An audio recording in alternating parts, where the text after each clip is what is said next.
Happy Sunday to you all.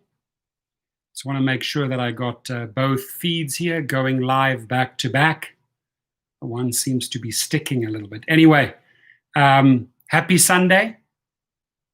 And the topic that I chose for today, seeing that Uber and Lyft have both, and this is a fact, they both have employees and independent contractors working for their companies at the headquarters in San Francisco. Just want to repeat that again.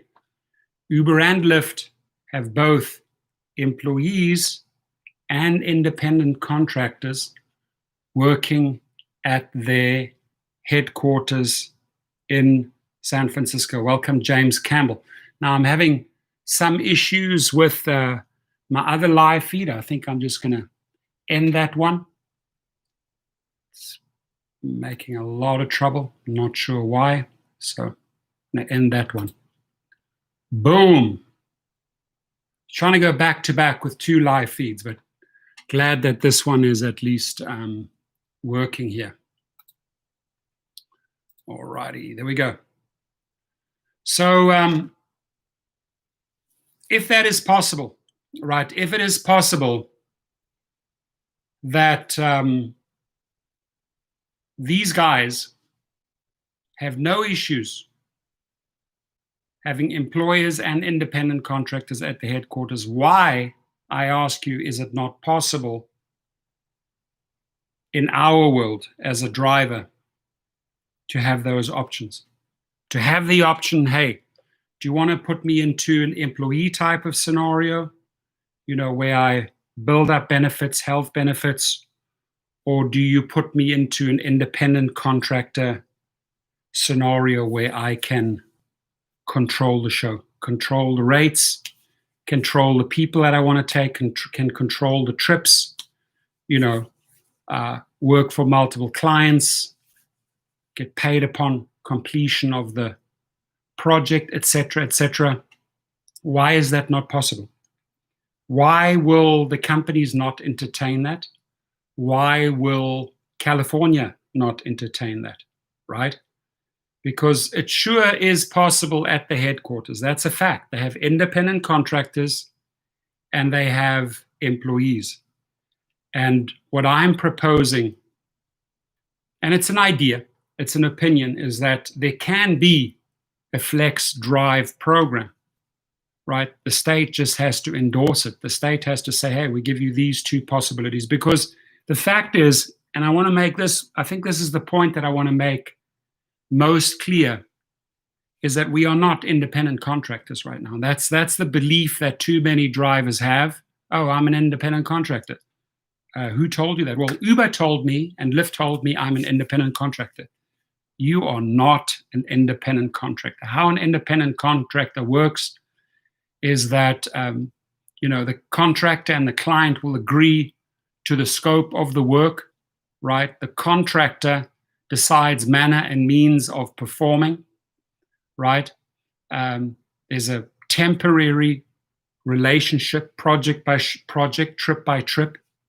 You can work for multiple clients.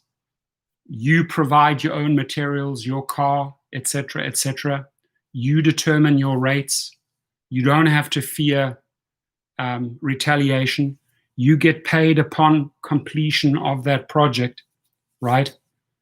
So there's a lot of freedom. There's a lot of freedom and flexibility in true IC and true independent contractor status. And I think that is the big lie out there. We are led to believe we are independent contractors. We are told we are independent contractors, but we are not working independently. And this proposal that I put on the table, ladies and gentlemen, is for all states. This is not just, you know, a one-hit wonder, California. No, this is like, if it is possible at the headquarters to have employees and contractors, which is a fact, they there, both of them, then we in the gig world should also have the option of a flex drive program. Does the model of employee suit me better, right?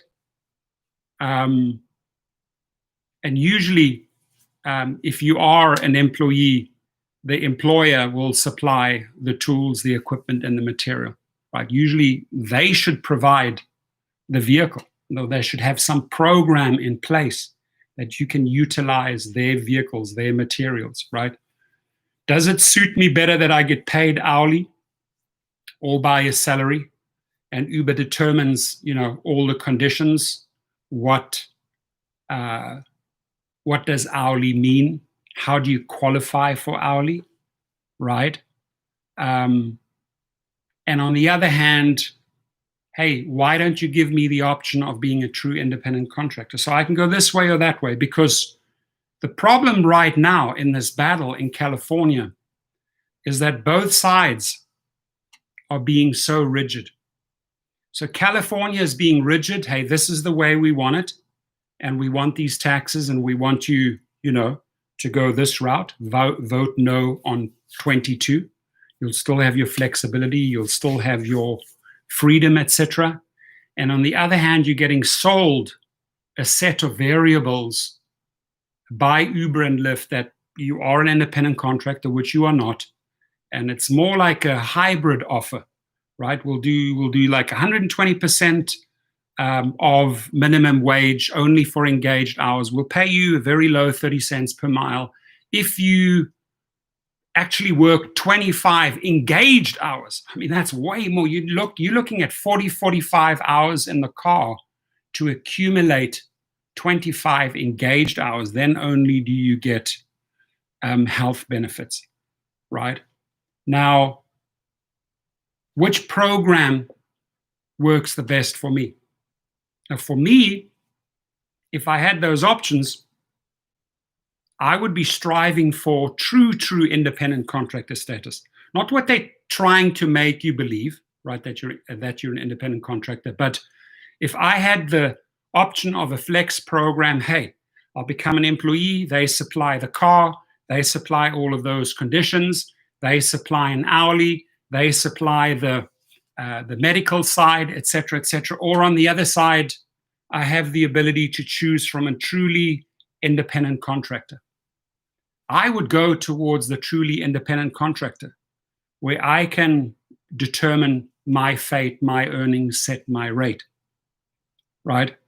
So the big problem today is that the way it is presented to the driver, it starts with a lie. And I think that's where Uber and Lyft just have to be truthful with the language. I say, listen, what we're really trying to achieve is like some sort of hybrid model, but we realize you are not an independent contractor, because they're selling us on the fact, and they're selling through their campaign, that we're an independent contractor. I have it laid out here what an independent contractor is. The closest, honestly, the closest you will ever become to an independent contractor in California is if you go and pay $1,200 for your independent contractor license, your limo license, your TCP license, you wait 90 days, you pay a commercial insurance, right? You get your car registered commercially. Yes, all your costs go up, but your earnings go up exponentially. Why? Because you, the independent contractor, set your own rates and can deny clients or accept clients, deny trips or accept trips. If the guy says, hey, can you drive me down to San Diego this afternoon? Sorry, it doesn't work for me. On the Uber platform, hey, we have a trip that's going down to San Diego. You say, nah, you know what, I got to decline that trip. Sorry, right? I see where it's going. I sort of accept it. Oh, it's going to San Diego. Oh, I decline it. And that decline counts against you. And that's the way it is for the majority of the states, is that if you decline their offers, it works against you. What I am proposing is a flex drive program for all states. You choose. What seat do I want to be in? Do I want to be in the true independent contractor seat, or do I want to embrace like an employee model with Uber, because they sure are doing it at the headquarters. They have employees and independent contractors at the headquarters. Why not for the gig world? So I'm going to open up that. I think I've given you all the variables here. I think it's an interesting discussion. I would hope and pray the state of California would listen in. Uber would be, I don't think Uber would be open to my idea, because Uber seriously wants it their way. They want their sort of hybrid model, and they want you to believe that you're an independent contractor. So Galactic Rooster, I like that name. Keep up the fight. Thank you, my friend. I appreciate it. He says, vote hell no on Prop 22. Rashim's in the house. They should just sell a monthly subscription to use their automated dispatch. Very good idea. It's Moose says, the ride share driving channel isn't streaming. Yeah, I figured so. That one was giving me shit earlier on. Sorry. Sucks. Tried that.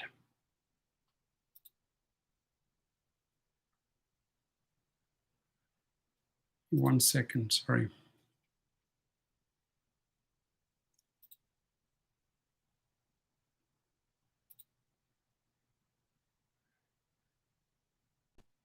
Yeah, it's just hovering. I'm gonna delete that one.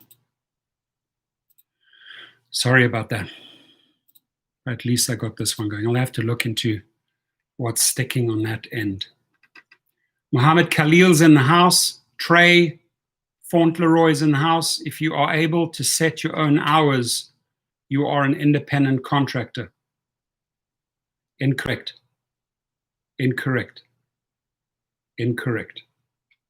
If you are able to set your own rates, then you are an independent contractor. Because the company cannot dictate the terms for you. You dictate the terms. That's one of the variables, is that you can dictate your own hours.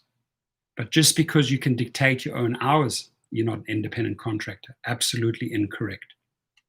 Right? If you can determine or set your own hours and your own rates without the interference, I would agree with your statement. But face value, that is wrong. Timothy Graphia says, it looks like you're streaming to me. Really? Huh. Well, I'm streaming here. Yeah, I have another channel called Rideshare Driving School. Remember, that's where I hammered the attorneys. I made, I think, over 50 videos over the weekend, calling out these attorneys and counsel and senior counsel at Uber, because they know that they have a law that's written into law on the 1st of January 2020, and they're not abiding by it. So I called out a lot of attorneys, and it's getting a lot of views, and I'm pissing off. I know on Monday, one of those attorneys is going to contact my attorney and say, listen, your client has to take that down. And I say the same thing. When my attorney comes to me and he says, listen, they want you to take it down, I tell them, go to F off. I want you to quote my words. Don't surrender to their little threats, right? If they want a threat, they must sue. They must sue, right? Because I will argue that in court. And I've been through this. I've had 2 attorneys disbarred in the last 10 years. And I've had 2 attorneys file the same type of lawsuit against me. And I won both. Because I'm not making falsehoods about these individuals. When I think that these attorneys are disgraced, that's my opinion, right? And I give the reasons why they are disgraced. And the biggest reason the courts would back me up is that the law right now is in my favor. The law is very clear that of the 1st of January 2020, they have to abide by the law. So if I'm pointing out 50 attorneys that are not abiding by the law and are disgracing themselves, and they think that they're above the law, and this is the reason why you should vote no on 22, come and sue me. I look forward to that lawsuit.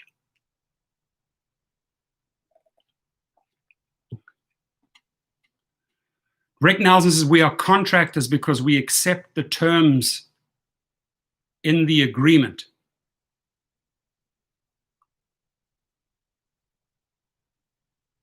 No, it's incorrect. Contract, if you're not an independent contractor, the terms of the agreement and the rates are set by them, right? It has to pass the ABC test, to become a true employee. When independent contractors work independently, they say to Uber, here, these are my rates. If you want to supply the passenger, he has to accept my rates, right? What Uber is doing is saying, here is the passenger, and here is the rate that I want you to accept, right? They setting the miles, they setting the minute rates, right? That's not how true independent contractors work. You act independently. You say, hey, this is what I want. I'm going to do this trip for $100. If you and your client, your rider, agree to this, I will drive them. Oh, contractor. Okay. Okay. So you have a not independent contractor, only contractor. Yeah. Well, if you're accepting their terms of conditions, you are contracted to them, but you're not the true definition of an independent contractor. They are selling you on the belief that you're an independent contractor. Okay, good. So Danny Morgan, the illusion is hard to see through, but you are employed by Uber, regardless of accepting the agreement. As it stands, yes, as the law stands right now, Danny Morgan, you are employed by Uber. I agree, right? But what I'm saying is, if the headquarters can have two types of people working for them, employees and independent contractors, right? Why is it not possible in the outside world, at least in the gig world or the driver world, to create those two types of variables? What comprises a true independent contractor? If you accept that, allow them on your platform. Or do you have drivers that would prefer to go into a more employee program and accept those variables, health conditions, etc.? Health insurance, blah, blah, blah, etc. Or on this other side, independent contractor, hey, I set my rates. I go out and find the insurance policy that works for me. I'm earning more money as an independent contractor, and you take that off their shoulders. I say you got to have both those variables out there. And I also say that it's completely possible. If California allows Uber to have independent contractors and employees both at their company, and this is not just Uber, this is for thousands of companies in California that work the same way. They have employees and independent contractors in their stable. Why is that not possible for the gig world, right? Or if it's not possible, California, why are you not working out a set of variables or a hybrid model that incorporates the best of the best? Why is Uber not at the table with you negotiating a new package? Why is Uber selling us on the fact that we're independent contractors, and California on the other side is rigidly trying to make us employees? There's no meeting of the minds. There's no collaboration. There's no willingness to work together because both sides want it their way. And the main reason why I vote for no, and again, I've said this 1,000 times, no is not the ideal scenario in my world, right? I'm not sure about your world, but it's not the 100% ideal scenario in my world, voting no on 22. But the reason I vote no on 22 is because what they are presenting on yes on 22 makes no economic sense. It takes you so far back in earnings. It takes you, it puts you back into the control of Uber, them writing the algorithms, them controlling you. And I'm blown away that these two sides are not actually willing to sit down and talk to each other and hash out agreement. That's good for all three, right? When I say good for all three, oh, wow, this is cool. Just got this picture here. See, it's the maybe my friends watching the.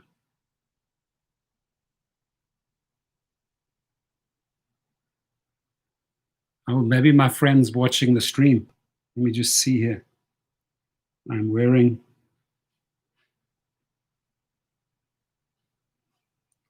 that captain hat in a live stream right now.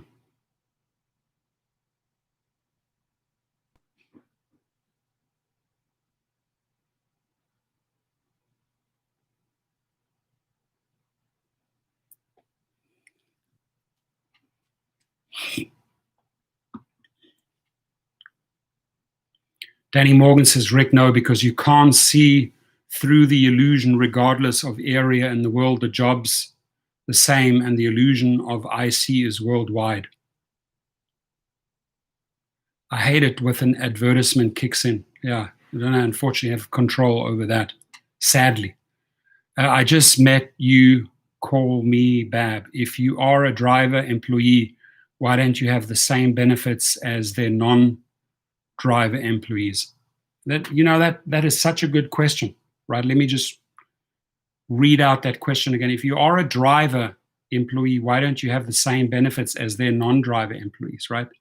Their non-driver employees have all of these benefits. However, the majority of the people, 4 million strong, drive on their platform, and the only way they make the real money to pay those supersonic executive salaries, those army of attorneys that they have, and they have an army of attorneys, right?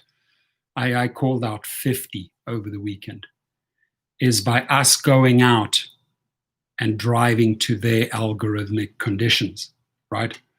Halil Kuroglu, is that a Turkish name or Turkish last name? It sounds like it. Hi, which markets, which cities are not saturated yet, or let's say saturated yet still profitable? Cool, welcome. We're from Antalya. By the way, Halil was one of my favorite places, Antalya. Izmir and Istanbul. I've been there. I sailed all around Antalya in the Mediterranean Sea. It was beautiful. Funny, ironic that I have a hat on, but I did about 4 or 5 weeks of sailing there in Antalya. Actually, one of the most beautiful coastlines I've ever seen in the world, Antalya. Robert Huneke, this week, $2,064, put in 65 hours at an average of $31.75 per hour throughout the week. Okay, this is what this tells me face value. And my guess is, Robert, is that California? That's California, right?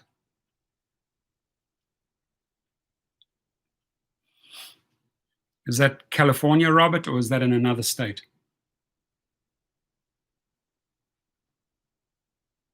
And what I would also like to know is that with X or XL or with an SUV, and if it's in California, were you using, okay, LA market, and were you using the multiplier? Were you using the multiplier?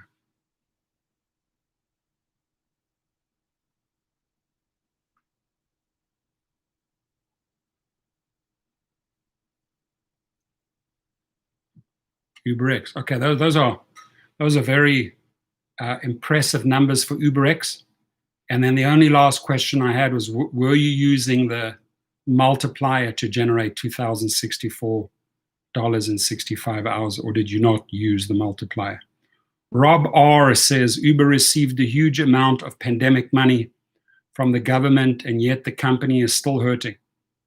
What happened with those funds? CEO should have sold those bikes too. Thank you. Thank you for saying that. Firstly, what he did with those bikes was atrocious, was a disgrace, right? Multiplier at 5 hours only. Okay, at 500 hours only. Okay, cool. That's good.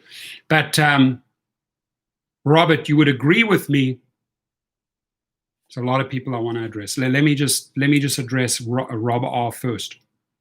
The The California taxpayer bailed them out during the pandemic to the tune of $413 million. The taxpayer just paid for the Yes on 22 mailer campaign, which they sent through United States Postal Services because they registered a nonprofit and the taxpayer had to pick it up. So yes, the government and the taxpayer bailed them out, and they're still crying, you know what, we're hurting, got to have it our way, got to have rock bottom rates, and they keep on paying themselves these supersonic salaries. Dara Khosrowshahi needs to step down, period, right? His cycle has ended. That's my answer to that. Now, with Robert says he achieved those numbers partly working with a multiplier, which only came out in 2020. The multiplier only came out, not in other states, only in California. And as Dara Khosrowshahi said, it was their legal argument to AB5. Hey, we brought out the multiplier. The drivers can semi-set their own rates. Yes, which is true to a certain degree. You can. They have the base rate. You can up the base rate by 1.5, 1.2, right up to 5x, right? So you have a degree to control or put offers out there that riders can accept or decline. You make way more money that way, right? But that is a temporary fix, and they've said this, a temporary fix to counter AB5.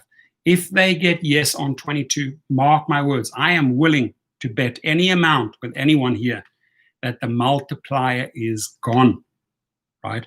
So what I'm saying is if you're putting 65 hours in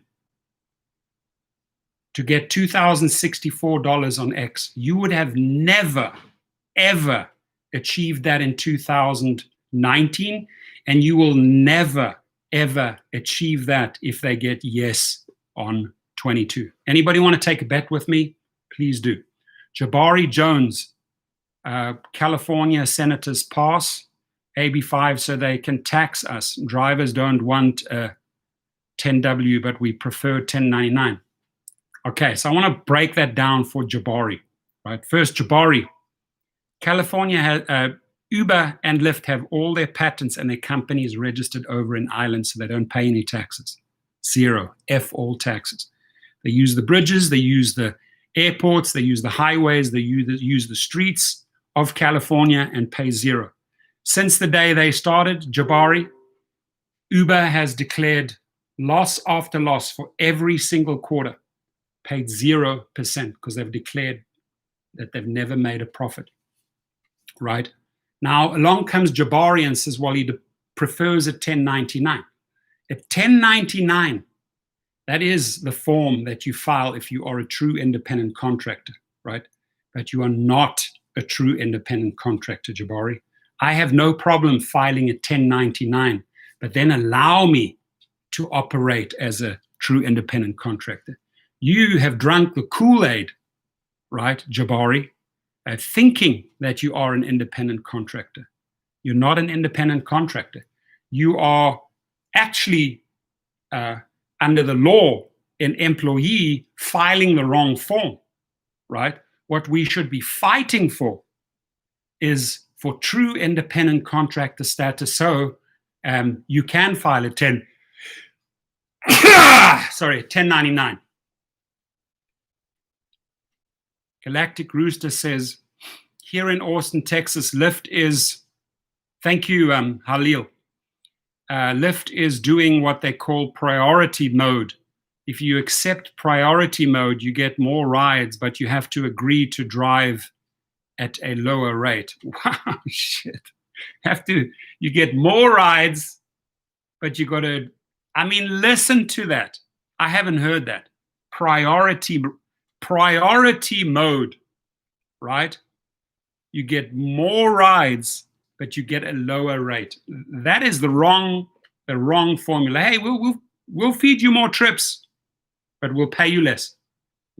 And let's keep you in that hamster wheel. Dude, that is the most disgusting formula. And I agree with Rideshare Lisa. She says the multiplier will definitely be gone because it's part of AB5. Amen. Thank you. Completely understand that. That's 100% correct. The multiplier was the legal fight against AB5. Hey, you know what? You can't courts. You can't do this, man. You can't do this because look, we created an app for California that allows the people to set their own rates. Look, we're complying, right? So yes on 22. Do you think once they have yes on 22, do you honestly think that they will comply on any level with AB5? No. 2 middle fingers to AB5 from Uber once they get their yes on 22. And I don't even think that my proposal here is complicated. I don't think it is unreasonable. I don't think it is unreasonable for Uber and California to sit down and incorporate the riders and work out either the very best hybrid deal that you could do, or, as I say, a flex program. Do you want to become an independent contractor? Okay, treat them as an independent contractor. That's one model you can drive on. Do you want to be an employee and get your health benefits, blah, blah, blah? Then set up that model. Because Uber and Lyft have been able to set up that employee independent contractor model at their headquarters. Right now, not on the Sunday, but on Monday, you will have independent contractors and employers at the Uber HQ. You'll have more employers than independent contractors, but the fact is they have both there. Why is this not possible? Why is my idea of a flex program not possible under California law? Why do these people have to be so set on their own ways, in their own ways? California and Uber and Lyft on the other hand, there's no meeting of the minds. It's just constant legal battle after legal battle after legal battle, and the only suffering party is the driver. And why is it that we have double standards? We have one standard here in California where Robert Hoonicker can make $2,065 in an X, right? In an X platform using the multiplier, and Robin Renouf, Scott Tucker, Payman Ali in Nevada don't get the same privileges. Where Rideshare Tampa, over there in Tampa, Florida, does not get the same privileges. Where Dustin on the East Coast does not get the same privileges as someone in San Francisco, San Diego, LA, Orange County, Palm Springs, Monterey, Sacramento, or San Jose, or LA. Why? Why double standards? I think it's a very, very valid question. Halil Kuroglu says, they say that the airport in Houston, there is a queue in which over 200 drivers wait. Would it be still profitable for me to do Lyft XL in Houston? What I would do, Khalil, in Houston, seeing that you have an XL vehicle, and I'd be curious which XL vehicle you have, because any XL vehicle, as long as it's sort of maybe black interior, black exterior, doubles up as a great limo vehicle. There's a lot of successful drivers in Houston using XL vehicles and it's the best car to drive. I think it's the car that fits into the most platforms, because you could be maximizing all your efforts on Uber and Lyft with an XL vehicle, and you should be getting your livery or your private license in Houston, Texas, which is very easy to get. I've helped a lot of people get their private license in Houston. You right now, Halil, should be on 3 platforms. On the private platform, recruiting your own private clients, and if and when needed, driving on Uber and Lyft. So, for example, you should be driving someone down, to the George Bush Airport in Houston, Texas, dropping them off, and then being able to maybe wait. I would not wait for more than 30 minutes. On the XL platform, having Uber and Lyft on, trying to get an outbound trip, right? Marco Lugo in the house. It's Moose says the employment taxes benefit the drivers. Since we are employees, realize that unemployment taxes, social security taxes, and most importantly, workman's comp taxes have not been paid into. Well, that is exactly right, and that's why so many people are suing Uber and Lyft, right? Because that's what they do. They do all of those over hours, unpaid, time when they were having meal time, etc. All of that is what they're suing for. All of that is what Uber and Lyft really want to deny you with Yes on 22. They don't want to pay that out. They don't want to pay full unemployment taxes. No, they put conditions attached to it. If you get 25 engaged hours, you get 80% of those medical benefits. Well, 25 engaged hours is that you got to be in the car for 45 hours. There are not many people doing 45 hours full-time. A lot of people just do this part-time. They would never, ever be able to qualify for those health benefits because they just cannot put 45 hours in. So you have, and it's very important that you brought that up, you have to look at, and not just California, but you got to look at all drivers worldwide. Every single driver worldwide, call it 4 million drivers in all of these cities worldwide, all over the United States, Turkey, Africa, wherever, right? And you got to say to yourself, okay, how many hours are you committing to Uber? Lyft happens to be in Canada, Lyft's not in all countries. How many hours are you committing to this company? Well, I can only do 15, 20 hours. Well, I do 65 hours. Okay, what program is better for you? And offer a flex drive program in all of these cities. Should we put you in the independent contractor division, or should we make you an employee? You choose which platform you want to drive on. Not these double standards by Uber and Lyft. Hey, we will control you with our algorithms in all of these cities outside of California. And then inside of California, we have a complete other set of rules. It's like myself being treated very differently to a person in Nevada who's doing the same hours on the same platform in the same car, but we are being treated in two different ways. That is wrong. Uber knows that's wrong, right? And that has to change. Trey says what matters is that the employer has the legal right to control the details of how the services are performed. That is true. That is true. And you set up the variables how the services are to be performed as an employee. But don't go out there, Trey, and say, hey, Uber told me, Lyft told me I'm an independent contractor, which you're not, because if you're a true independent contractor, then there are a whole other set of variables on how you can perform the work for them, for their riders, right? So, Halil, you're welcome. Great to have you here. Galactic Rusa, I live in ATX, but have driven in Houston. I lived in Houston for 2 years on Bering by the Galleria, just up the road from the Galleria. Beautiful place.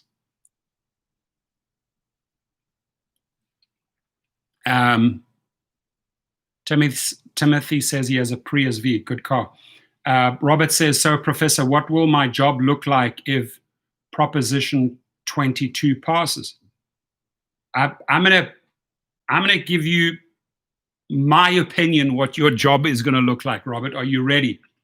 So Robert shared with us, he used an example. I think you made like $2,065. Don't hold me to the exact numbers. You said you worked 65 hours on an UberX platform, and you set some multipliers at 5 or after 5 p.m., whatever the case is, and you made pretty decent money. It sounded like you made about an average of $31. When Yes on Proposition 22 passes, do you remember, Robert, what you were making in 2019 or what you made prior to the pandemic?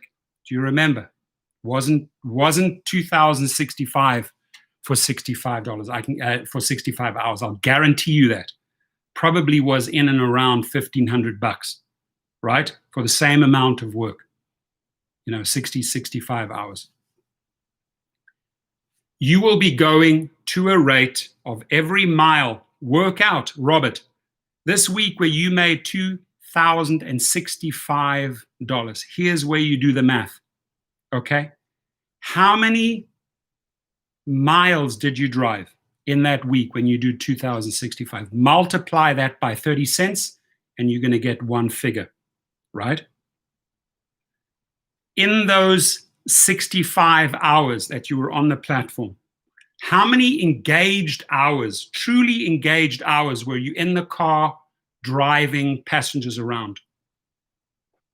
Maybe 40 at the most. Multiply 40 by LA's 15, $600.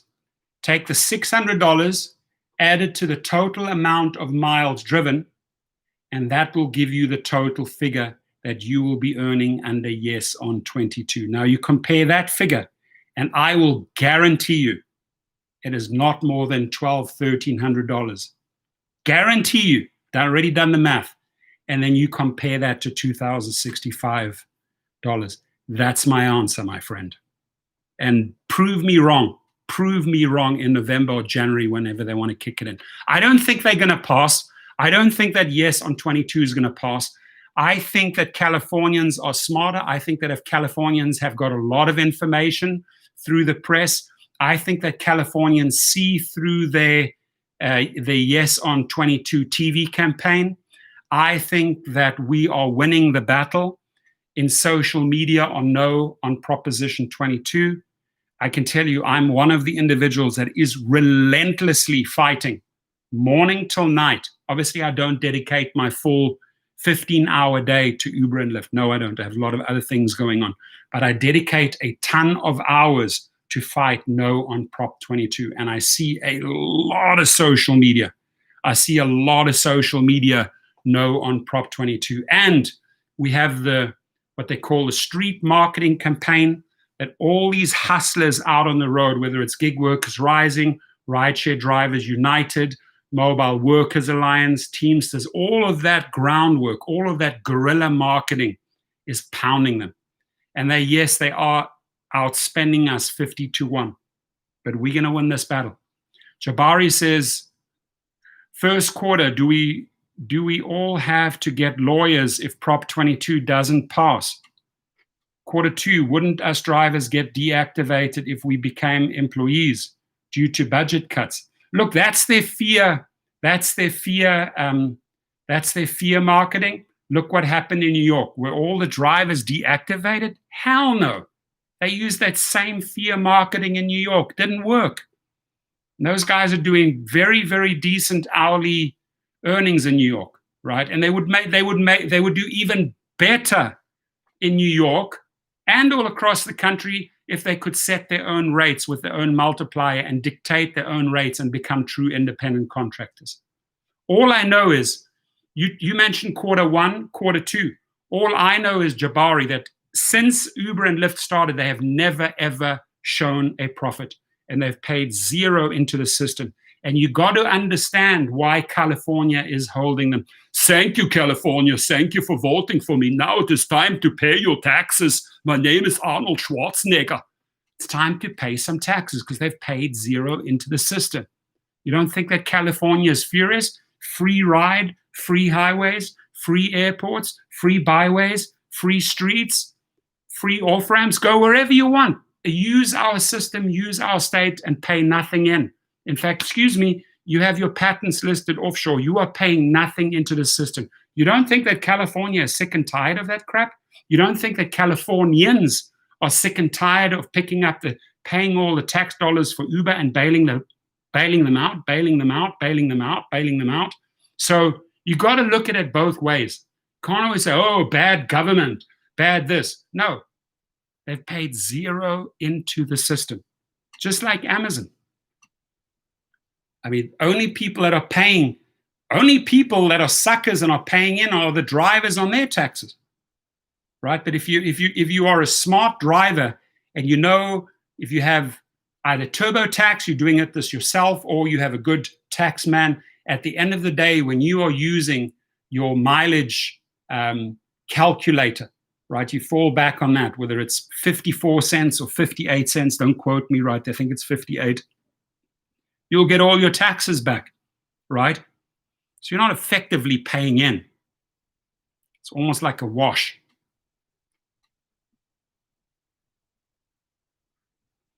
Robert says, I'm fairly intelligent, but this issue is so friggin' confusing. And I do not mean to make it confusing for you. I'm trying to make it simple, right? They have the ability to make it confusing. They have the ability to convolute or disturb the waters so that you're like, oh my God, which way do I go, right? But you have to take the time and read that 25-page yes on Proposition 22 proposal. It does not add up to money. And you have to look at the no on Proposition 22 and also understand with a very clear mind that is not the best proposal on the table by California, and that we have to do much better. We have to keep on fighting for true independent contractor status, not just for California, but for Texas, Florida, and all the other states, right? But if you don't mount the chips here, if you don't mount the chips on no on 22, and I'm going to repeat myself like a parrot, no on 22 is not the best solution. But if they get it their way, they control the show, they will control the earnings, and you will be back in your little hamster wheel and making less money, especially than you're making now, and less money than you made in 2019, because it is Uber and Lyft's objective: race to the bottom, rock bottom prices drive all the competition out. So only Uber and Lyft control the roost, right? And we know that.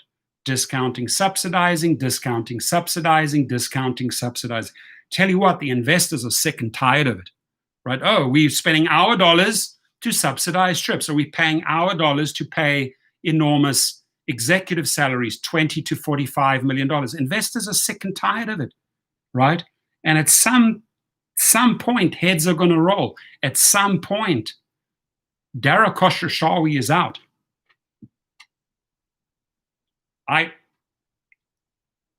I thought Dara Khosrowshahi would have been kicked out a while ago. I don't think that Dara Khosrowshahi is going to last till mid-2021. By the way, we have 76 people in the house. That is amazing. I have 17 likes. I work for the likes. If we could just, like Dustin says, smash that like button, help my algorithms, putting in the time, putting in the effort, exposing these fools, Uber and Lyft, and trying to push for better conditions, right? And we're entertaining both sides here. Yes on 22 voters are welcome here. No on 22 voters are welcome here. Uber and Lyft employees are welcome to come and hang out and talk it up with us. And I would also hope that California would say, hey, you know what, can we do a live stream? Can we explain our, I'd like to, in fact, the guy, you know, in fact, I'd like to ask a good friend if he could set me up a meeting with Javier Becerra, because I've been in Javier Becerra's offices down on Hill Street, but I want a one-on-one live feed with Javier for 15 minutes. That's all I want. I just want to ask some tough questions, and I want to ask Dara some tough questions. You know, when Harry Campbell interviewed Dara, I tell you, Dara accepted the invitation because Harry's a gentleman. He asked good but soft questions. I don't think there were any tough questions in there. My type of questions are a little bit tougher for Dara and for Logan Green. So Dara Khosrowshahi, you want to come onto this show? I'll send you the questions. I'll have 10 questions for you. And I'll have 10 questions for Logan Green and John Zimmer. Come onto my show, right? And when I say, over this weekend, I went and said that 50 different attorneys, I made 50 different videos calling out every single attorney. I don't know if you guys saw this, but I called out every single attorney, and I called them a disgraced attorney. Why did I call them a disgraced attorney? It's my buddy.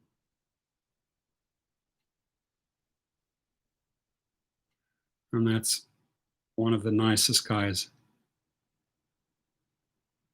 That was a fun night out in Hollywood. Hollywood! Hollywood! Hollywood, Hollywood, Hollywood. I'd want to have them on the show. I really, really would like to have them on the show. Would be great. Well, Robert Huneke, honestly, you say I just don't know which way is best going to benefit me. You're in a tough spot, Robert, because I tell you what you did. You tasted money with the multiplier, and you think that's what it's going to be. That's why you're in such a tough position, because you actually are, since the pandemic, since you decided to drive, since you decided to go back on the multiplier, right? Let me just hear. This is what you tasted, right? And this is what you expect.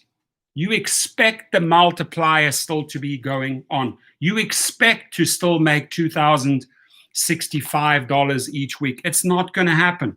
So go back to reality. Go back to facts. What was I making in 2019? What was I making pre the pandemic, right?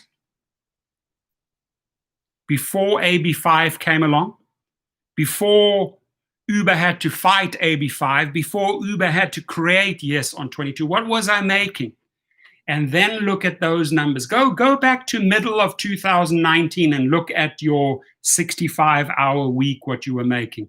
And then run the calculations on what they are offering you right now. Because the truth is, they are offering you 30 cents per mile, which I think is BS, 30 cents per mile. And they are offering you 120% of minimum LA, which is $13. So 120% is $15 only for engaged time. Engaged time means best case scenario only for driven passenger hours. That's best case scenario, $10.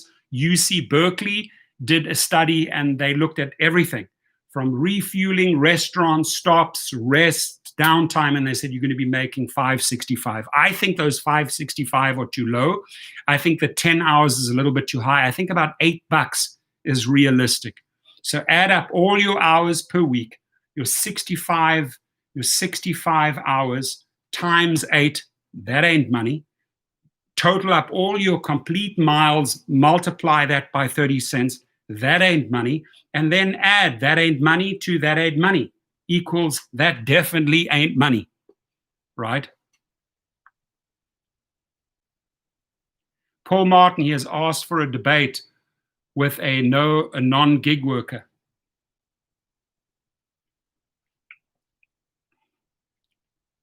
What are you talking about, Paul? I invite attorneys onto my show. I invite any executive onto my show. I've spoken to the DoorDash CEO before, right? I have spoken to gig workers. I have no clue. And I remember you well from yesterday's live feed. I think you were the guy who were talking smack in here, right?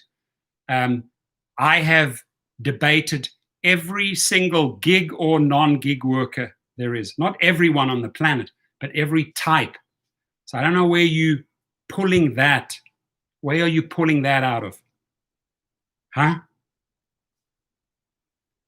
You have to debate between yes and no. Of course, that's what the debate is. How much money are you going to be making on yes? How much money are you going to be? How much money are you going to be making on no? Really, you got to compare apples to oranges, right? Because it's your money, Paul. If Paul's going to put in the money, what does Paul get from a Monday to a Monday, right? Now, if you are driving in California, right? If you could share with us, Paul, if you are in California, I have a simple question for you. I ask a few questions. If you are driving in California, which means you're part of that AB5, part of the yes or no discussion, how many hours do you average per week? What platform are you on? X, Excel, or SUV, right? What are you earning per week? And do you currently use the multiplier? When you can give me those 4 variables, I can have any debate with you about money, right? Irving Garcia, Professor, did you get the Lichten and List Riordan settlement? No, I'm with the, I went the California way because I sued them for misclassification, and then I sued them in the state of California for several $100,000 of referral dollars that they still owe me, that they pulled the rug. They didn't want to pay me out hundreds and hundreds of thousands of dollars on referrals, so they decided to deactivate my accounts. They don't have to pay me out all that money, and they freed up hundreds of thousands of dollars, and then I pounced on them. So my total lawsuit against Uber is 1.1 million, right? That's Uber. That's not even the Lyft one, right? And that's in the court system right now, in the discovery phase. Subpoenas, interrogatories, request for admissions, motions to compel, the whole 9 yards, right? So Paul says, I'm on Uber, Lyft, DoorDash, and others, which is great. I think that's great that you are on multiple platforms. I'm not faulting you for that. What I'm trying to find out from you is, if you are on Uber, give me some numbers. I gave you the 4 variables. If you can give me those 4 variables, what you put in total, what you made in total driving on, let's just work with Uber and Lyft. Uber and Lyft combined, Paul Martin, did X amount of hours. Paul Martin, in 1 week on Uber and Lyft, you said you drive on both, made a total of that many dollars. Paul Martin, drive an X Prius on Uber and Lyft. Paul Martin, don't use the multiplier on Lyft, but I use the multiplier on Uber. Give me something to work with, not just blah, blah, blah words, right? So we can break it down, because I'd like to see whether yes or no would work better for you. And you sound like you're leaning more towards the yes.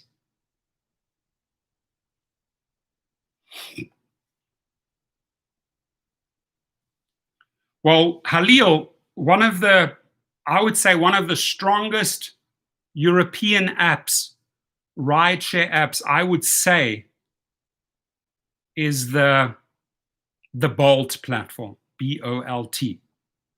Now, Bolt would love to come in and mix it up with Uber and Lyft in the United States.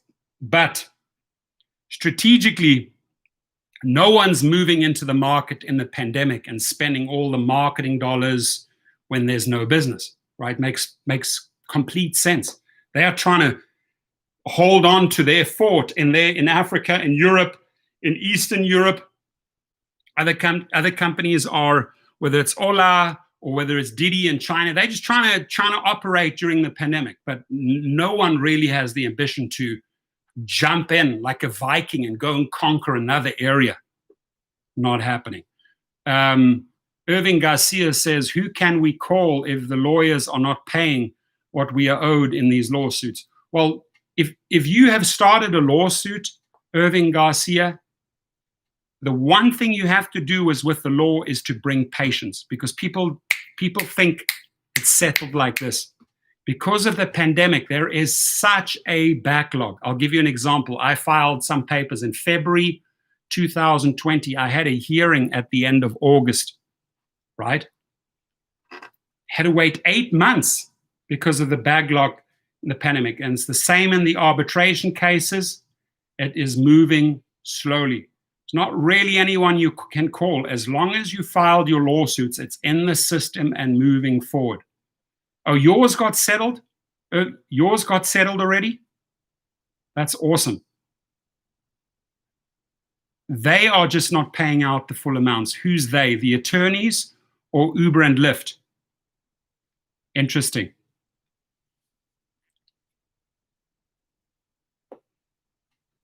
Paul Martin says, I'm not blah, blah, blah, so you are dodging the question.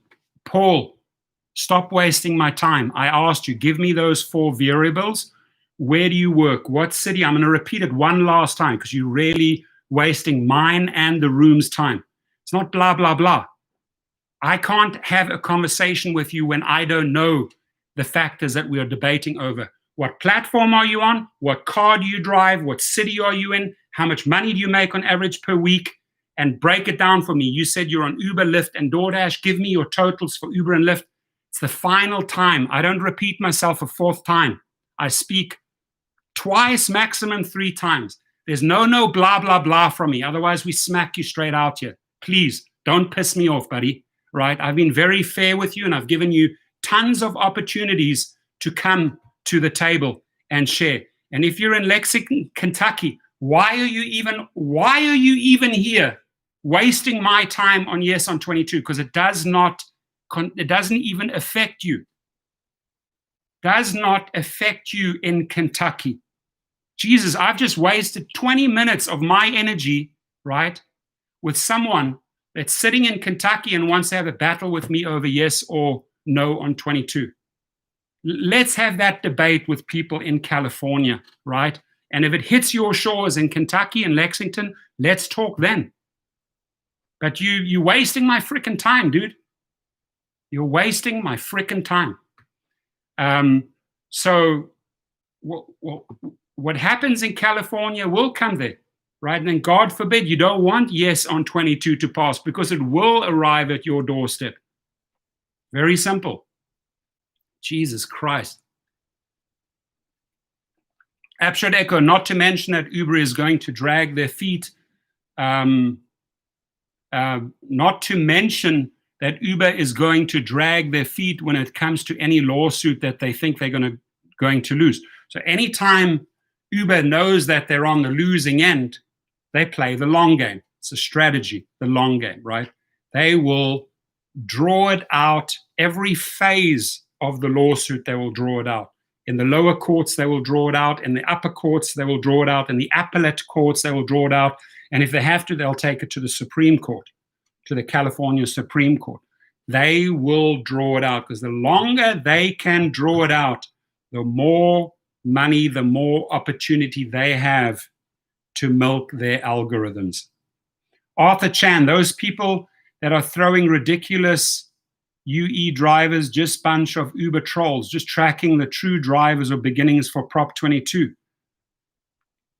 I understand where Paul is coming from, that is a concern for Kentucky down the road, right? If Paul wants to help out, study yes or no, understand what it's about, right? Okay, and then make a decision whether you want to help in social media push no on 22 or yes on 22. But I cannot have a conversation about money, about trips and hours. Robert Hoonicker is in LA. He broke it down for me. He said, Torsten, I make $2,065 right now, last week. I drove 65 hours on Uber in an UberX, right? And I used the multiplier. Those are the 4 variables I can work with, okay? He is able to give me the total amount of hours, the total amount of miles that he drove, and then I can compare that with the yes on 22 numbers, which are 30 cents per mile in LA, $13 minimum wage, 120% of that is $15, and then only for engaged hours driven. So if Robert Hoonicker has driven 65 hours that week, he probably has 38 to 45 engaged hours, real driving hours with a passenger in the car. If I use the figure 40, I multiply that by 15, I have $600 plus the amount of miles that he drove multiplied by 30 cents gives me the total, which I can then, those are the apples, and now I can compare them to the oranges, which is 2,065, which is making under the multiplier. Then we can talk turkey. Then we can talk about making true decisions on yes or no. But when I'm have a person who's repeating themselves again and again and saying to me, blah, blah, blah, blah, blah, blah, blah, blah, there's your own words. You're in Kentucky. You won't share your numbers. I can't help you, dude. I can't help you. Jabari says, I'm in California. I have a car. I have my own healthcare plan. I pay rent. And I have a family to take care of. I need no upper limit. I do not think I can get by with limited hours. Okay, but I pose the same question to you, Jabari, right? Just be honest with me. How much are you making per week? Give me last week's numbers. How many hours did you put in to get those numbers? What platform are you on? And be honest, were you using the multiplier a lot? Because right now, if you are using the multiplier, and most smart drivers are using the multiplier very, very effectively during this pandemic, right? It is not a true reflection of what you were earning pre-pandemic or 2019, right? So right now, you, Jabari, you might think, okay, I can pay the rent. I have my own health insurance. I started driving during the pandemic, and I'm making some decent money with this multiplier. And by the way, my brothers and sisters in the neighbor states, they're not even making half of that because they don't have access to the multiplier. You are so conditioned by the multiplier right now. Feels good, feels great to make money. But wait till we have yes on 22, Jabari. Then I want to see you take care of all of those things, right? I think you can do that if you have an SUV or an XL, you're driving on Uber Lyft, and you have a private, your private TCP in California. You can easily go out. They have your own healthcare, your own rent, and your family. No problem at all, right? If you're using, but if you're driving an Uber X, if you are driving an Uber X, I want those 4 variables from you. Okay, that's great. So Paul says $1,200 to $1,600 for 60 hours. So you're averaging about $20 per hour. Not bad. My guess is it's an Uber X. My guess, I could be wrong, right? And you're not using a multiplier.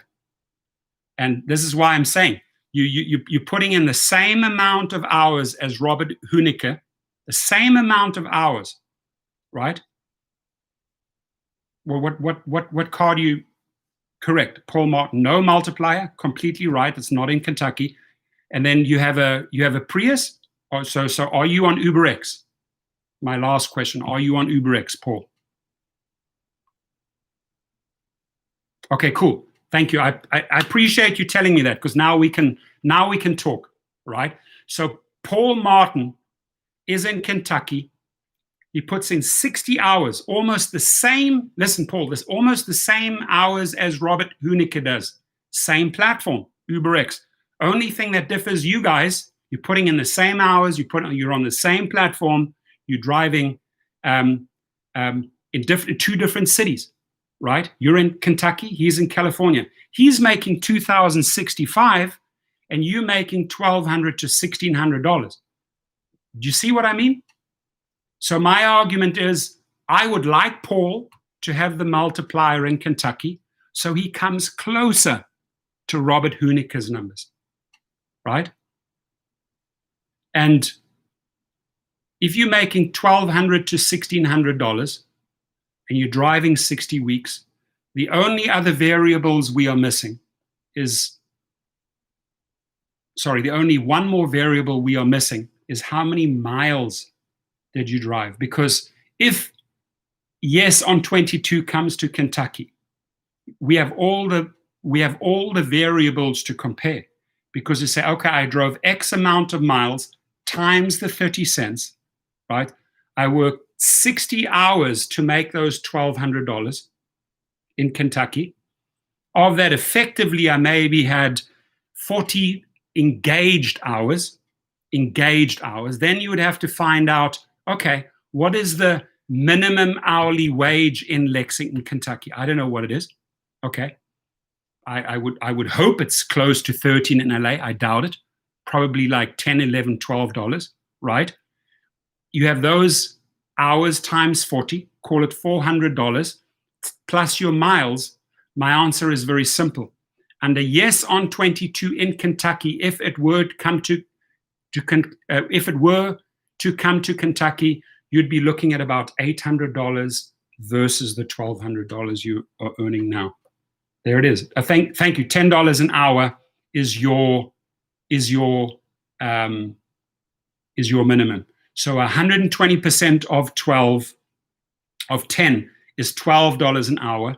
Out of the 60 hours that you drove about 40 engaged hours. I'm talking about, they only calculate here in California, Uber's proposal on engaged hours. So you have 40 engaged hours where you have a rider in the car, multiplied by 12 is $480, $480, plus the amount of miles you drove in that week in Lexington, Kentucky, multiplied by 30 cents. Add those two factors together. I will guarantee you it's about $800, $900, and currently you're earning $1,200. And currently Robert Hoonicker, who has the same amount of hours, the same car, his different city, is making $2,065. Why? Because he has a multiplier. There it is. Business is not very it's not very, very difficult to calculate once you have all the variables. Very, very simple. And thank you for backing me up here. It's Moose and Paul Martin. I want to look, not that you just believe my numbers, but look at what It's Moose says. He says, yes, that's what the actual text of Proposition 20 says. 30 cents per mile. Drivers will be bringing in much less under Proposition 22. And you have to also add to that 120% of the California minimum in that city, right? In LA, it's 13, so it'll be $15. And then depending on how many hours you put in the week, you only get paid for the engaged hours. And money only goes into your healthcare benefit program if you have done 25 engaged hours or more, which means you have to be a driver putting in 45 hours committed every week to qualify for 80% of health insurance. If you are a guy that's putting in 10, 15, 20% under yes on 22, you will never, ever see any dollar paid into your healthcare plan. And that is what the drivers are not looking at. And I'm not saying that no on 22 is the best scenario, but it's way better than the yes on 22.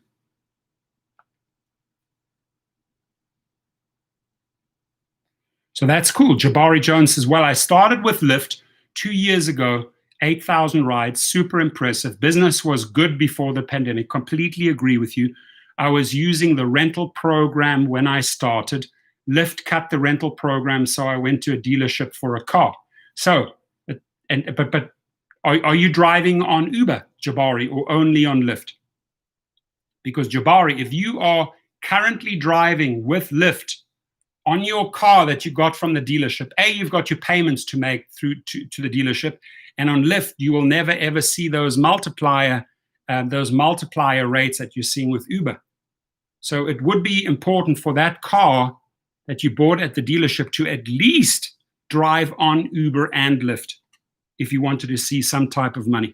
And then the smart thing that you did is when you were in the rental program, you know what, those were their miles, right? That wasn't on you. That wear and tear wasn't on you. That was on them, on the rental company. It's a smart way to do it. So you paid a small premium of $250 per week. You dumped all the miles on their car. It was not on your back. It was on them. But guess what? That rental program was abolished because it wasn't making them any money. Why wasn't it making them any money? Because these cars were going through all the wear and tear and maintenance, right? It did not make any economic sense.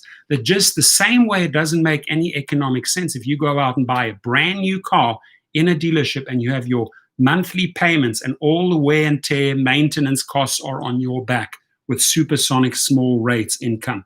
Doesn't make economic sense.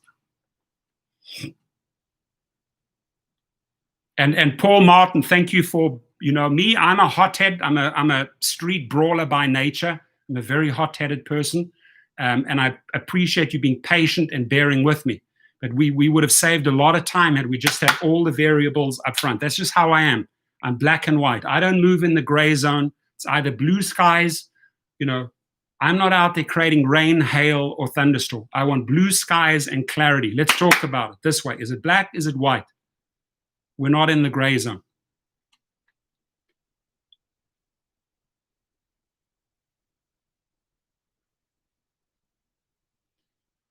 Isaac Rico's in the house. Power to the drivers. Timothy Graffis, you would go from $1.04 per mile to 30 cents per mile, correct. And on top of that, Timothy, on top of the 30 cents per mile, they will look at how many hours did Timothy drive in that week. How many hours did you do? Okay, so Timothy, you did 50, right? That's what it says. Did 50 hours that week. Out of the 50, how many engaged hours? Engaged is, oh, you only get paid for the hours where you have a rider in the car on an active trip. Call it 35 to 38, maximum 40. Multiply the 40 with your city's minimum wage, 120% thereof. It's not money. You're better off with $1.04 per mile. Even better off with the $1.04 per mile and your multiplier, which you only have thanks to AB5, which will be gone. That's gone. Don't count, ladies and gentlemen, do not count on the multiplier if you are a California driver. What I say is take the cows down to the meadow and milk the shit out of them. Get the maximum amount of milk before November the 3rd or before January the 1st, 2021. Extract what you can with the multiplier. Enjoy it while you can. This hat here, I'm taking it off.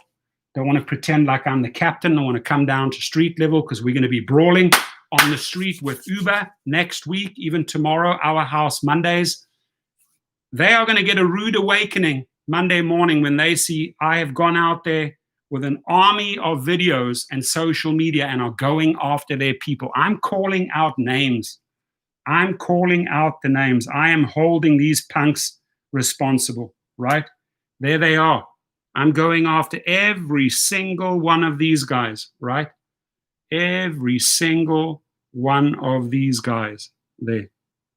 All the names, all the faces. I did all the research and I'm humiliating them, disgracing them one by one. You know why? Because they're not willing to follow the law. There is a law in place and they believe, these guys believe they are above the law. They truly, truly believe they are above the law.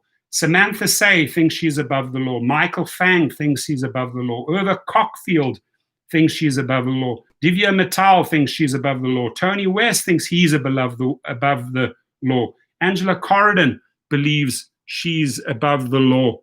Amy Kotari thinks she's above the law. Jonathan Birch thinks he's above the law. Caitlin Yates thinks she's above the law. Claire Flor Egan thinks she's above the law. Anne Dahlgren thinks she's above the law. Joshua Volkamir thinks he's above the law. Randall Heimevicki thinks he's above the law. Roxana Iran thinks she's above the law. Jane Lee thinks she's above the law. Lisa Tsay thinks she's above the law. Emily Schumann Smith thinks she's above the law. It took a long time. It's because I'm passionate about pushing these guys to the very, very limit. Because one thing I know about attorneys, this is the battle they will never beat me on, right? I have got 2 attorneys, law firms disbarred. They don't have their license anymore because of me, right? I have sued law firms. I've gone to battle with law firms that have sued me, right? I know how to hit all across the body and throw punches, legal punches on social media. And you know what they hate? Number one, lawyers have the biggest egos in the world. When you take out the pin and you start pricking those balloons, those ego balloons, they go nuts. They lose their frickin' mind, right? And you got to be able to brawl it out with these attorneys. And that's what's gonna happen. My buddy just sent me a video here.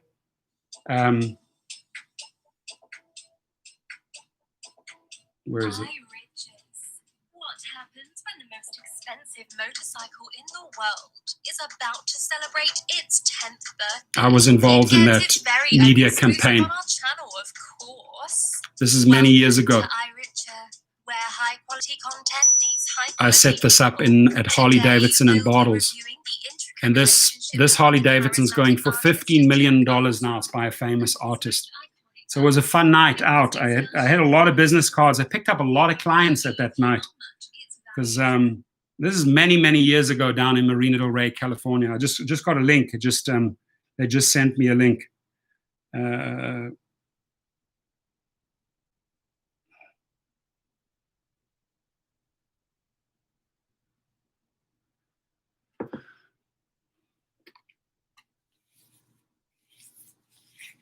That's good. That's the way to go, Jabari. I work for, you see, that's a smart transition. I work for DoorDash and Postmates now. Hey, number one, you're in a far, far safer environment. Far safer environment. That's the number one important factor right there, is your health. And this also allows me to use less mileage on the car and get earnings. I did not want random people in my personal car. Amen. Smart.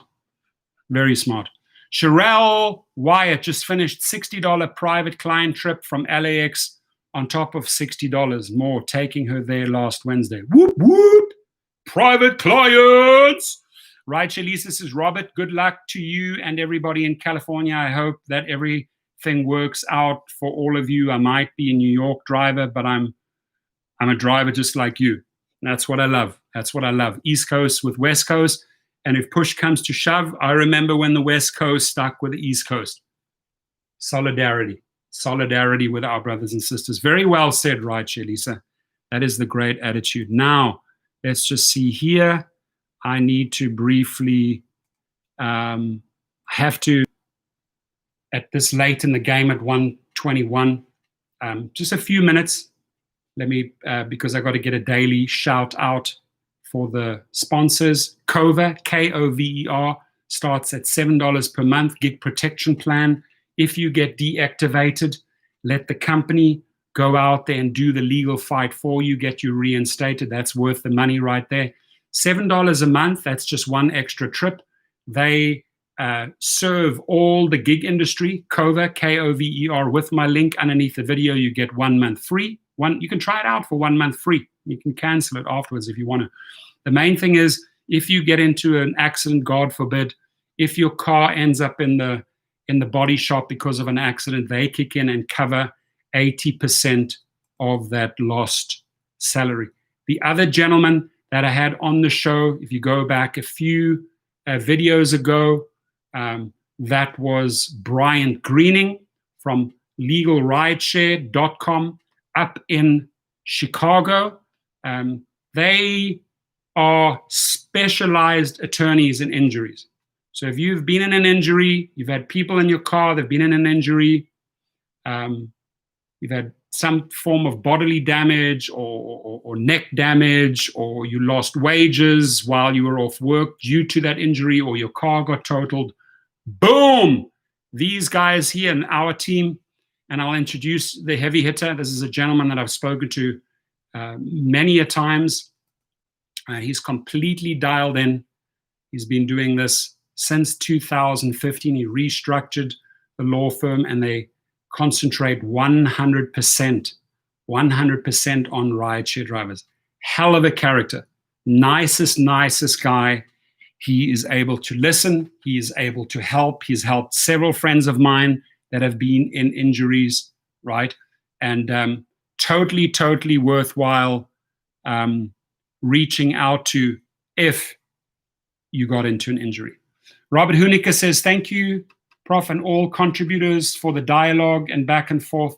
And Robert, thank you for being honest about your numbers. Thank you for participating. It's not necessarily always what we want to hear, and my opinions are my opinions. And look, you could totally disagree with them.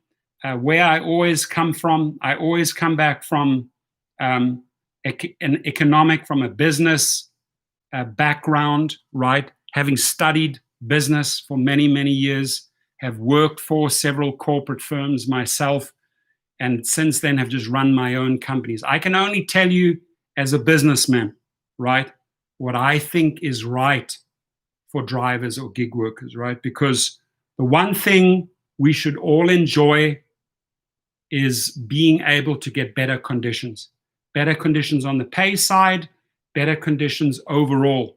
You know, a condition that's also very important to me is that you have a voice, you have a vote, you have a right at the table. You know, you're on some gig platform represented. It doesn't, and I'm not saying it has to be in form of a union. Hell no. I'm just saying you have to have a voice at the table. You can't just like, oh, California is going to decide for me. Oh, gig workers are going to decide for me. Oh, they're going to decide for me. No, you have to be at the frickin' coffee table with these people, duking it out, pushing for better conditions, right? That's pretty much what I want to try and achieve in this channel. If you agree with that, amen. Give me a frickin' like over here, right? Thank you. Timothy Graffius says, any good recommendations for commercial sedan vehicle insurance? Well, the insurance that I use is out of New York. They have a broker out here in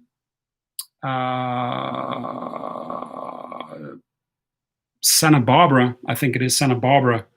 It's in one of my videos. I'd have to look up the name of it. But I've looked at State Farm. They constantly improving their platform. And you truly have to shop around. The best thing as far as commercial insurance is get into, if you are in LA, Timothy, I don't know what city you're in, get into those Facebook pages, right? Those Facebook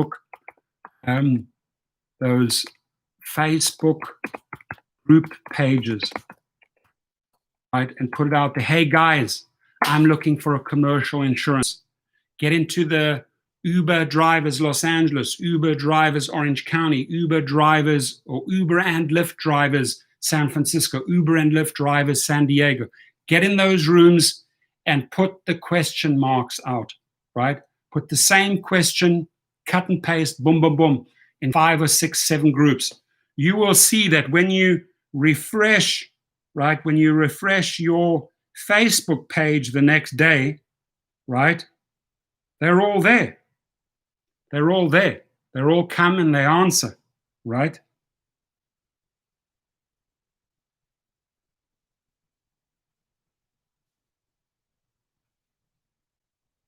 Jesus, I put a discussion into a Facebook group. Holy mackerel. All insanity broke out. It wasn't related to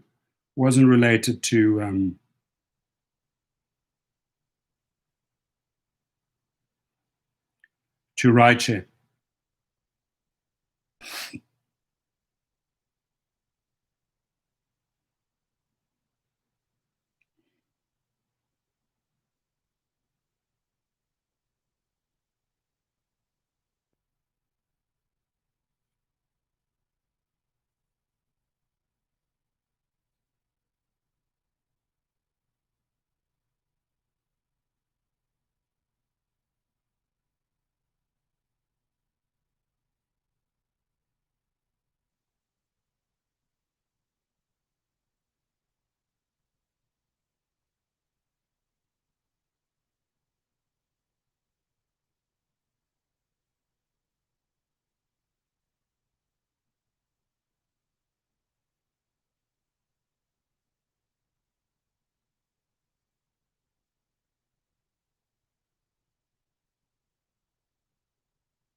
Farmers, raised with farmers insurance.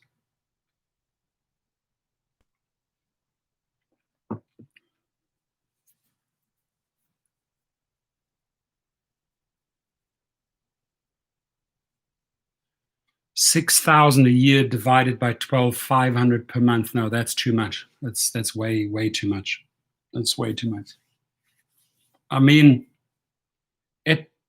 it gets way less if you're stacking, like I do, stack multiple vehicles under one TCP license, then the cost per vehicle is way lower. But if you're just looking at a one-off vehicle for a year, you should be getting it at max $400 a month.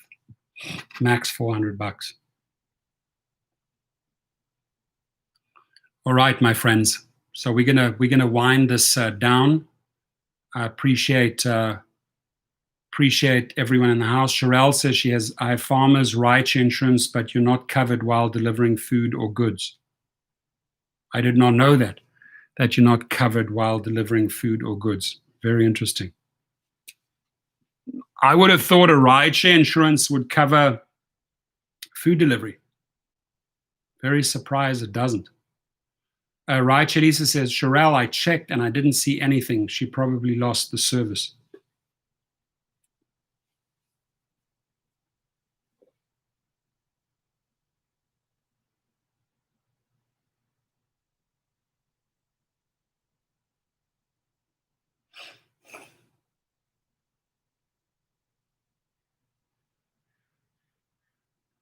Let's see here. Somebody's sending me their earnings. 60.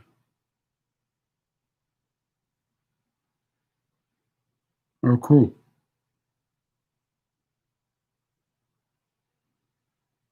That's cool. That's impressive.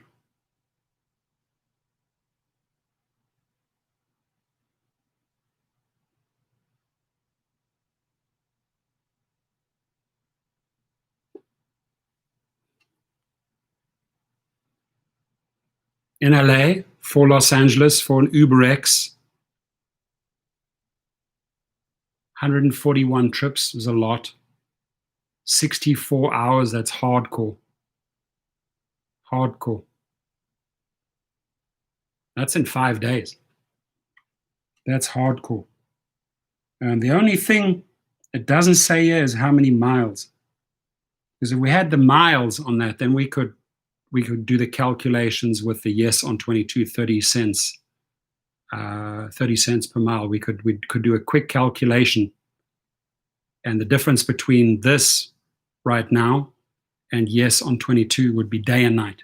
Day and night. So I'm saying, enjoy this while you can, because you're using the multiplier here in California, which was the legal answer to AB5. Milk it while you can. Milk it.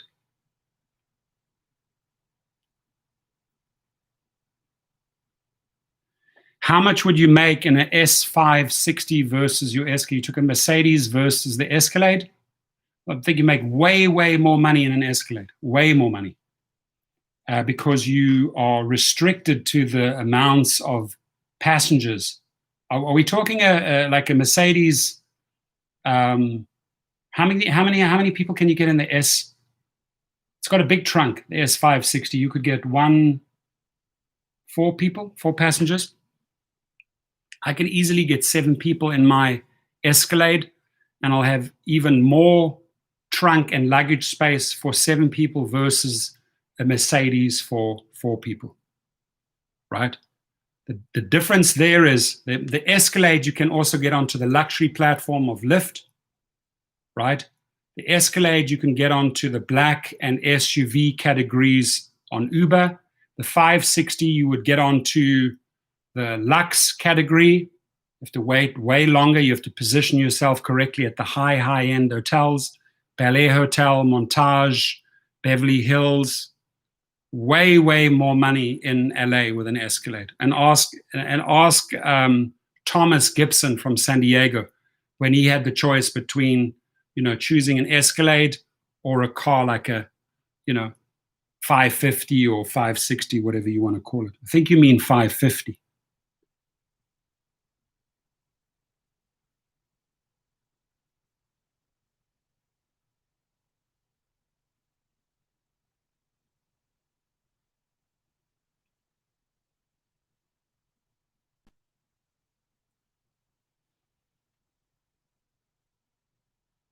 Yeah, that car versus my Escalade, I'd run circles around the income.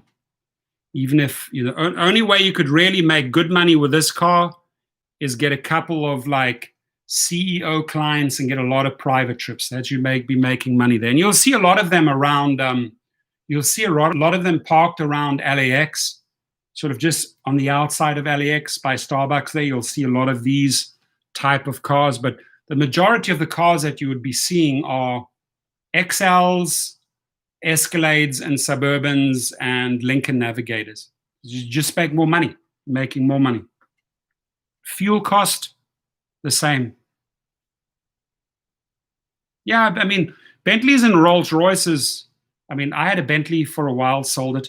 Bentley, you can make, or Rolls Royce, you can make money if you are committing as a, let's say, full. If you're contracting to a private wealthy individual. Let's say you're the driver for an NBA player or Kanye West or French Montana or whoever, some CEO, and you're contracting. You say, okay, I'll take you wherever. I own the Rolls Royce, but you're going to be paying premium. Then that car could work, because those monthly payments on that Rolls Royce are going to be through the freaking roof, man. $2,000 or more, way more. $2,500, $2,600 monthly payments. You never buy that car brand new, never. Go out and get a nice Bentley on an auction for a fraction of the cost, right? Fraction of the cost.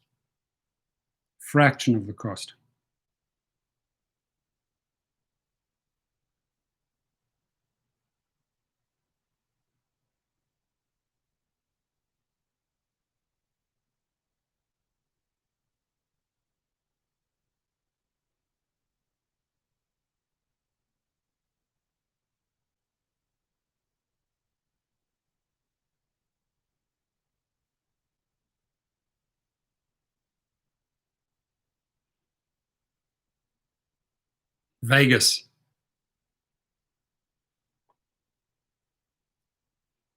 With the Russians.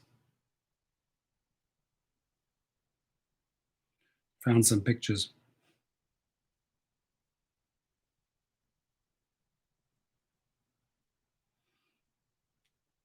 Guy on the outside here, was one of the best heavyweights in the world during the time of Mike Tyson. Mike Tyson avoided fighting him in China, in Beijing. Guy, call him Peter Sniper Smith. He today is a successful trainer. He was trained under Freddie Roach. Very unknown, but when matched up with Mike Tyson in China, Tyson didn't want to take the fight. One of the hardest pound-for-pound punches out of South Africa. His father, Corsi Smith, was world heavyweight champion in 1976. There we go. This is what you buy at the auction, right? Dress up all swag in your suit, not wearing crutches there, right? Got the blue suit with the blue car. That car's not expensive at the auction if you know how to buy it. Marley Brothers, Ziggy Marley, did a show together in Anaheim. Ziggy Marley Man.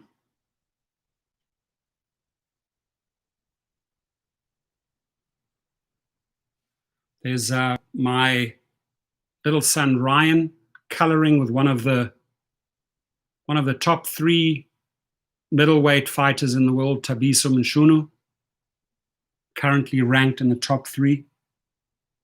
Fought Usyk, if you know Usyk.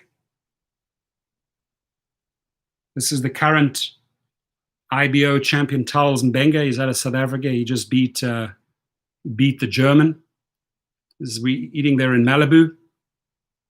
I just found a patch of pictures here. You guys know him. He's a client of mine. Flo Kunler's in the house. Love you, brother. Hope you got the masks. I put one extra box in for you. I was shipping them out for the Canadians. I threw an extra box in there for you. Thank you, Flo. Appreciate you. Yeah, I tapped into some photos, so I'll show you here with my South African friend Chris and Stallone, the younger brother of Stallone, Sly Stallone. We're all at a boxing event together. Here I was with Arnie at a boxing event, and there were a whole bunch of Army guys that wanted a autograph from Arnie. Here's myself with Hitman Hearns. You guys know Hitman Hearns, one of the most powerful punchers out there. Here I'm with Dr. Knockout, the Cuban fighter from Miami.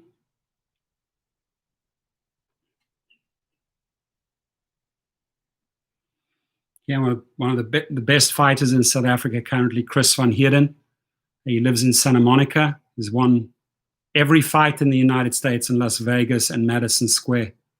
He'll probably, or he, oh no, I'm sorry, he lost against Errol Spence. That was one of his second last fight. He lost against Errol Spence, but he's being matched up against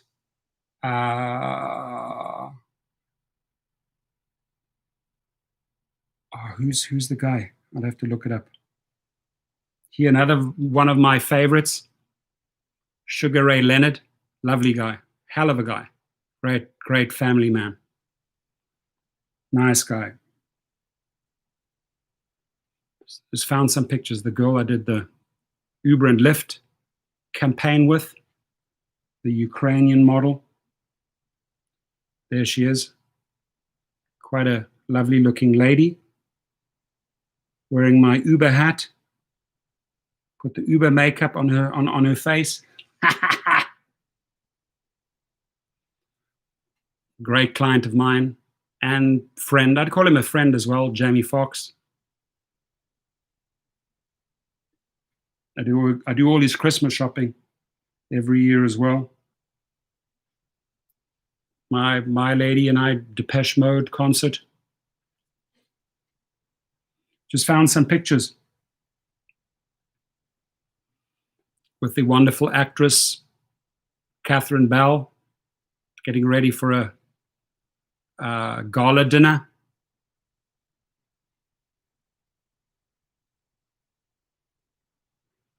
Khalid, nicest guy to my kids. My kids got to spend a couple of hours. They go to his photo shoots, music videos. Also client. And then my favorite of all times, the one and only Mike Tyson. And Tyson said to me, "Your little guy, Ryan, I love his energy." Those two got on, like Ryan and Tyson, they got on like as if it was his son. He's like, "Can I keep this little guy? I love his energy." And my little Ryan had watched all the Tyson fights and was saying, "You know, I like that fight when you fought so-and-so and so-and-so, and I've watched all it." And the guy's like, "I want to keep this guy." I'm like, "Okay, you can have him for the day." But yeah, just good times, man. Good times. Let the good times roll. Let the good times roll.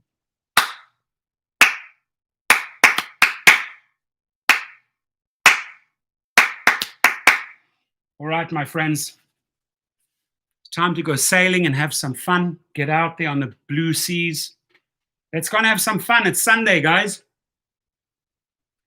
And I'll see you all Monday, Our House Mondays. 300 miles per day. Yeah, that's a lot. And that number makes perfect sense. Now, 300 miles a day, you work 5 days a week there, right? So at about 1,500 miles, 1,500 times 30 cents under Yes on 22. So you'd be making $530 just based on the miles that you drove. 1,500 times 30 cents.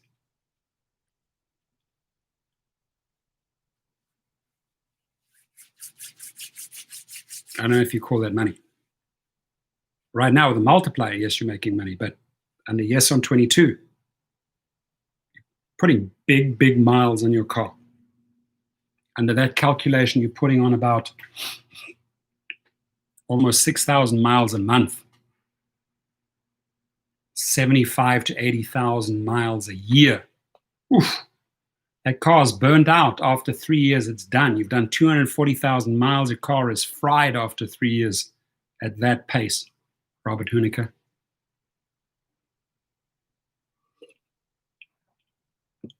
Is it really worth tearing and wearing your car?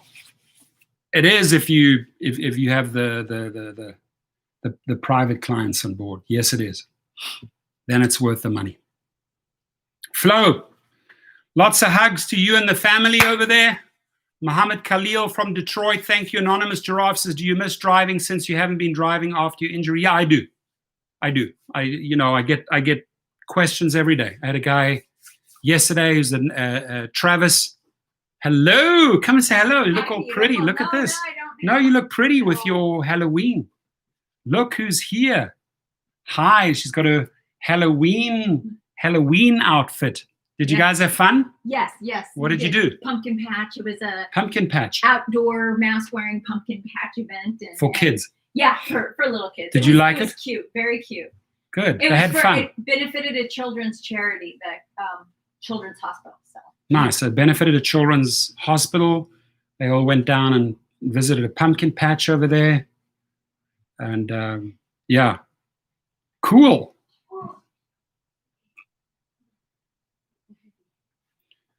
See you tomorrow, our house. I've done 1 hour 45. Not bad. Not bad. Legs actually feeling pretty good. Sherelle, thank you.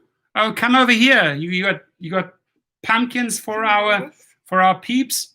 Danu, a mini one and a big one. Danny brought us some hats. Don't drop it. No. Oh, she said just dropped it. So I got a whole bunch of. I got a mini pumpkin and then a big one. Wowza!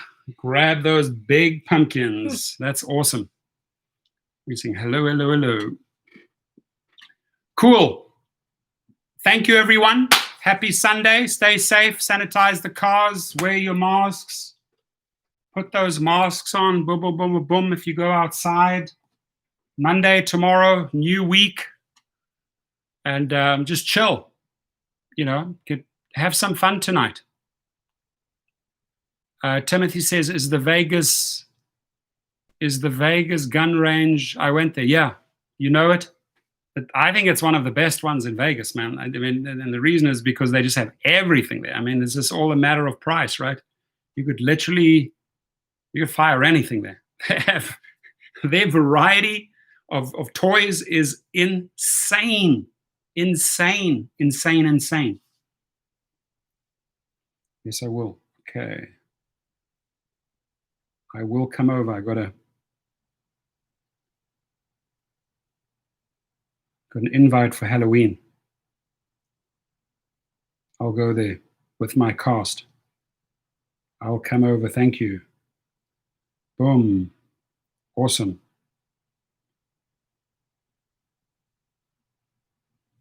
Cool.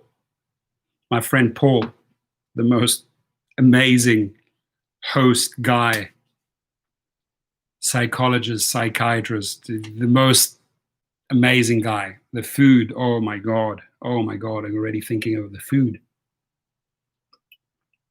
And the red wines. Cannot wait. Game 5 of the World Series tonight. And did you guys see the ending of that game? Oh my God. I just looked at the Dodgers crowd and they could not believe what happened in front of their eyes. 7-7 and they run in the eighth. They win 8-7. People are like, what just happened? What just happened there? Did you guys see that? Did you guys see that between the Rays and the Dodgers? What happened there? Holy mackerel. Lord, it was crazy. Let's see. Tonight, game 5. It's tied, right? 2-2. Listen, if Dodgers lose that, they are going to be so friggin' livid. The unlucky streak continues. Let's just see. So I'm going to try and see. So there it is. So they 2-2. Yep, it's tonight at California time 5:08, and let's see.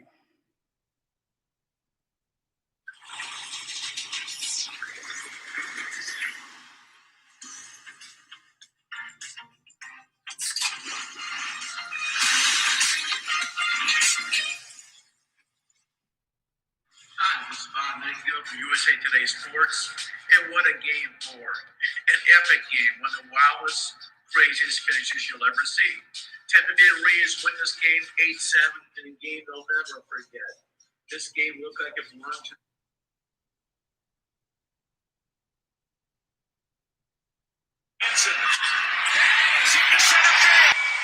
Here we go. Fumbles it.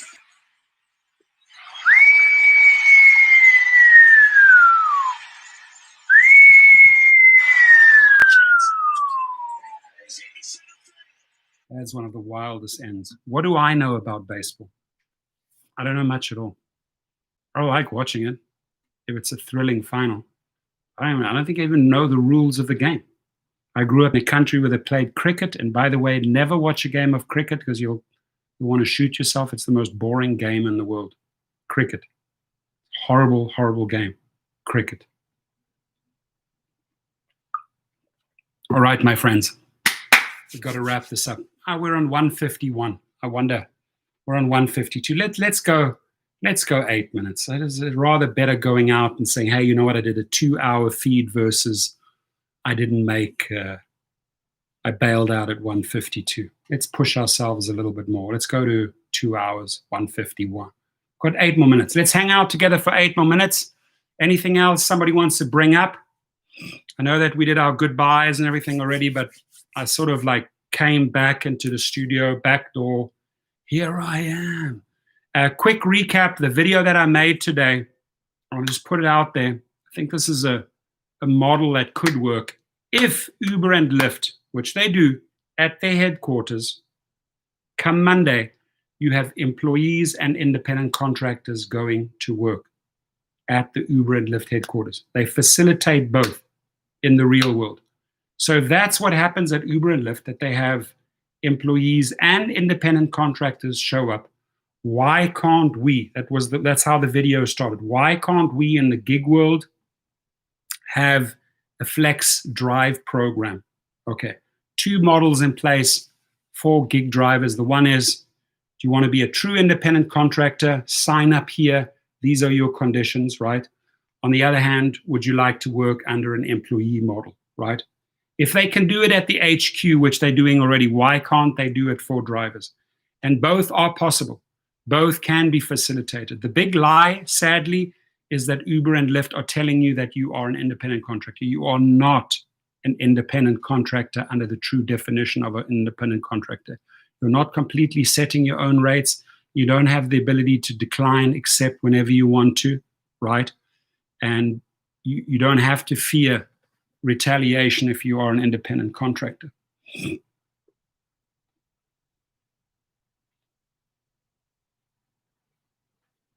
When you're out driving, show us the scenery. Well, I don't know if you were talking to me, Ray, but one of the main reasons I'm not doing much driving is because of that. Have I driven with my cast? Yes. Is it easy to drive with a cast? It's more difficult if you have a cast on. It's way, way easier to drive when you have a boot, which I have now. I have a boot over the cast, and the boot is like a shoe, right? So I can control the accelerator. So long as I've got my crutches with me, here, my 2 buddies here, my 2 amigos, my legs, I get in the Escalade and off I go. Wife's not that happy about it, but now that I told her, hey, I got a boot on and everything, she's more happy. I still love you. She still loves me. Doesn't necessarily want me to drive out there with a boot on, but it's totally doable.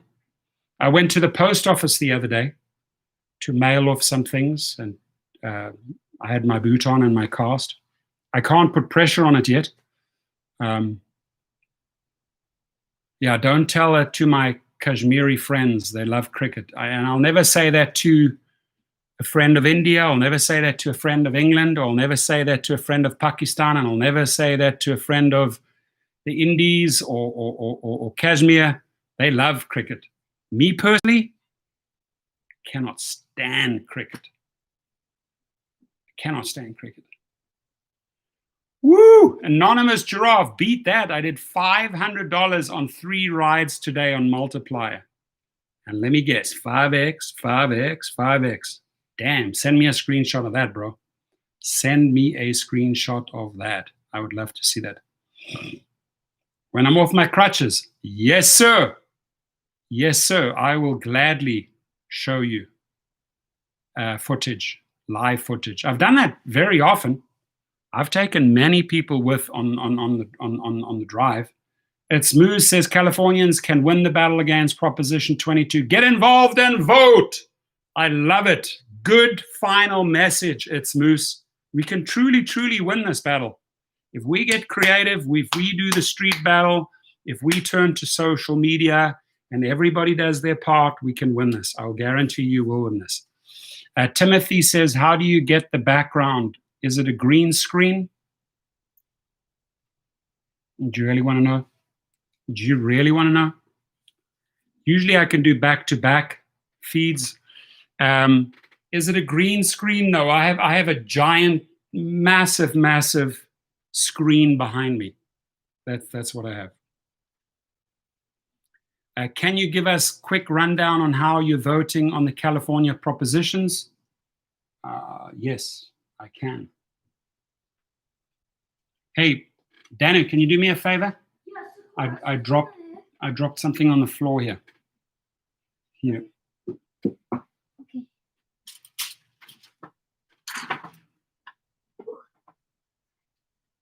So, here it is.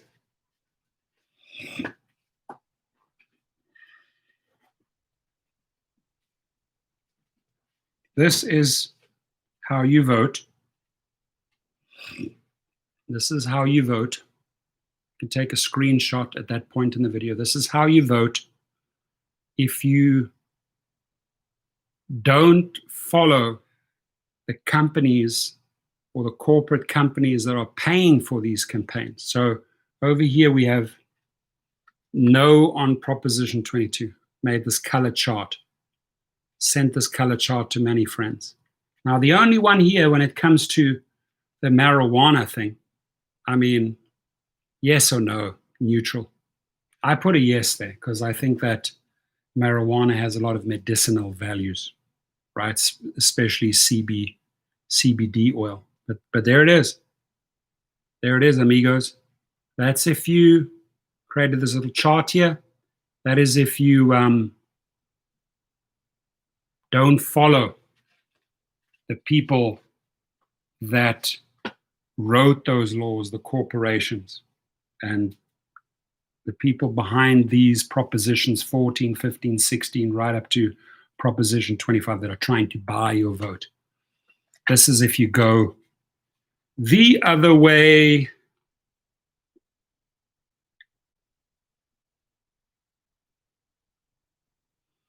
Proposition 14, yes. Proposition 15, yes. Proposition 16, yes. Proposition 17, yes. Proposition 18, yes.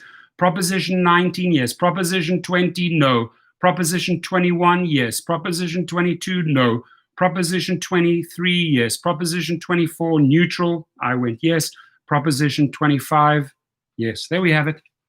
If you want to know how I voted, there it is, amigos. You're welcome. Chris B is in the house. Welcome. What time is it over there, Chris B?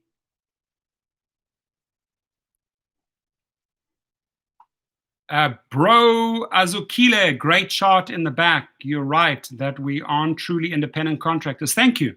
Thank you for saying that. Thank you for acknowledging that. We assume high risks and have little control over key things we should. Man, I could never, ever say it better. That's it. It's right there. Let me just repeat what Bro Azukile said.